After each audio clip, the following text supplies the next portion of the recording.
whenever he CCs me, it never says, "Dear Mr. Miller," ever. When I message him, it's like, "Hey, something's broken in your team. I need you to go yell at somebody." It sounds more like two people working together towards a common goal versus a lot of what's called CYA messaging, which is cover your ass. Yeah. And when I've worked with lawyers and accountants, when I start using CYA, they kick in and they're like, "All right, we're going to be CYA. Yeah. And please see attached addendum." I'm like, I'm not going to do that. Right. And when I lower that, or when I become more vulnerable and more normal and more human, they become as such. And it's the same level like legalese, but we're talking like human beings. And 90% of the time problems are because human beings didn't talk to each other. Yeah, right. Totally. And so what I'm hearing from you is like, we'll do a Loom video, which is not professional, which is not a big deal. You talking with like note cards, like, "Hey, this is what we do. You want more $100 bills? Here's 5 steps so we can do it. Here's exactly what we do. If you're interested, we can do 10 blanks for $1,000. What do you say?" They say, "Sure." And it feels like that humanist follows into the communication. Correct. "Hey, we're super psyched to bring you on board. Here's what's going to happen. We're going to talk a lot for the beginning. I'm going to send you some 30, 60, 90-second updates. You've got a request in your inbox. Please approve it. I'll get to work talking in 3 or 4 days." And then they're like, "Great. He's doing what he said." And they're normal human beings and they're not trying to cover themselves up with legalese. Tell me if I'm right here. Simply on the 3 pillars of making an agency, there's results, right? And there's client communications, and there's probably like a third one. But if I understand correctly, going 0 to 80% on results and 0 to 80% client communications immediately extends retention. And as a result, you just make more money. Is that right? Correct. Fantastic. And I have a name for what you just described, all of that. I call my clients friends with money. And I treat them as such. I don't treat them like, because what ends up happening too is like, I'm sure some of you guys have had this. If you treat them like esteemed people who are paying you money, who you must be overly formal with, they will quickly see themselves as like, yep.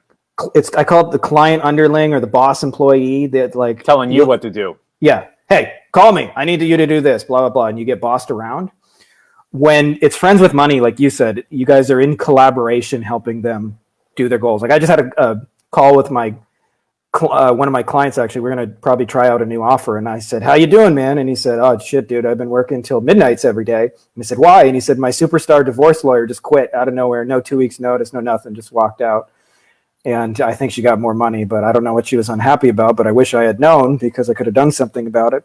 He said, "But I'm doing all the divorce stuff." And I said, "Oh, that sucks." And he said, "Yeah, the worst part is actually we're missing consultations now. So we're like losing incoming business because I'm in the business now instead of running it." And I said, "Well, obviously it's going to take you time to replace them and train somebody up to speed.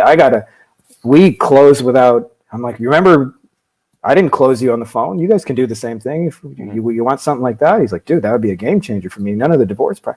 That's our conversation, right? It's very human. Like, "Dude, I can help you with that." When I have my chiropractor tell me that, I go, "Not while I'm on the job. We're going to do some fixings real effing fast, buddy." And he says, "Thank you." Like it feels like the amateur agency that isn't sure puts their clients on a pedestal, but the agencies that actually get shit done, it's here. Like we're at the same level, and probably the other way around, right? And I'm it's the just expert. I know what I'm doing. Thank you very much. All right, cool. Thank you. See you later. Goodbye. Like I don't get to go to dentists and be like, "Could you use a different tool?" They're like, "Get out of my office," right? Like that's not a conversation. I go, "Here's my problem. Please solve it." And when I sit down in the chair at a dentist, they go, "This is what's going to happen. You're going to open your mouth. We're going to put in the anesthetic, do X, Y, Z, 1, 2, and 3. Very story brand script. Or here's like the 5 or 6 steps, and there's no mystery." Even my carpet guy, he does the same thing. He's like, "We're going to do this." It's like, "I get it. You've done it 7 times." He's like, "I'm going to tell you anyway." Yeah. So we talked about your Loom video. We talked about client retention. We talked about the phoneless and meetingless agency because you over communicate through like in the beginning through Looms and stuff like that. We talked about communication framework. And the last step, and we're going over the hour, but I feel like everybody's going to want us to talk about this anyway, is that your Serbian crew or whatever, what is that? Like the kid in Serbia?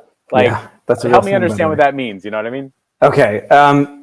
One of the things that I don't think enough people think about, because I know I didn't when I first started my agency, is creating a manageable delivery structure. Like in the beginning, you're just so focused on making sales that like you figure if I just make money and make sales, everything will take care of itself. And I just know firsthand you can build like a chaotic prison tethered to your phone, people blowing, and not only that, most of those people leave unhappy, and that takes like a toll on your psyche that like everybody you do business with ends up hating you in 6 months. Like, you know, like, and now when clients let us go, they're like, man, we did everything we wanted to accomplish. We're shifting practice areas right now. So I don't think we need to do this, but man, if there's anything else we can do together in the future, please reach out. Like you get fired nicely now. Yep. And it's been really kind of interesting when I built this chaotic mess. And I learned that the biggest thing for me that I think most agencies do wrong is that we just, like, for real, I think we have big hearts and love solving problems. Mm-hmm.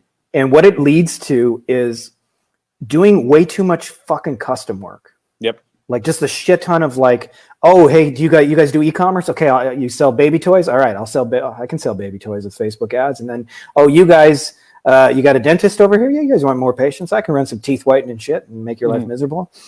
And so they do all this, and before they know it, and this happened to me so many times, is once you get like 5 to 10 custom jobs, you're 40, 60, 80 hours a week. Yep. And it's difficult to bring people in because you're looking for this like superstar media buyer on a budget and not only that, it almost always, it's easier just to like do it yourself than to explain it to them. You're like, I could do it in 20 minutes or take an hour and explain to this guy how to do the 20-minute job. Are you telling me there aren't any people in the world that know how to run South Florida Spanish Argon 18 bike shop ads?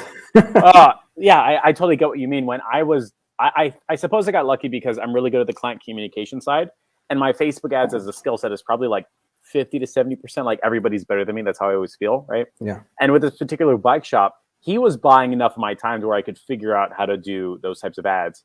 But he was the only client that I would ever do those ads. I was not going to even put any time into trying to train a VA because you know what's going to happen? They're going to mess it up, and I'm going to be angry. I might as well have done it myself. And that's exactly what you're talking about. Yeah. And so a lot of agencies, when they're starting out, they run into this like catch-22 of like, I don't have the experience of getting a client, and I need experience, but this is going to be weird experience. So they kind of like shudder back and forth of like, I don't know what to do, and I'm going to figure it out, but it's like a janky solution kind of thing. Yeah, and you're customizing every solution. That's what it looks like, right? You got to. Yep. Every client is reinventing the wheel, and it took me a lot of years to realize that not only is that like not good for you, but it's actually not good for the clients because like if you think about like say like I know a lot of people here as part of their solutions include web design. Your typical like custom web design is like, okay, Jeff, I'm going to make you this like idea, and then I'm going to send you the idea for approval, and then you're going to send it back to me, and we'll go back and forth like 5-6 times, get it right, and then I'm going to program it, and then you're going to make sure it all works, and then we're going to get your content. And I call that the client ping pong because the communication, like I send a thing to Jeff takes 2 days to get back to it and let me know, change this. Oh, can you send me the picture? And you can do 6 months on a custom web design.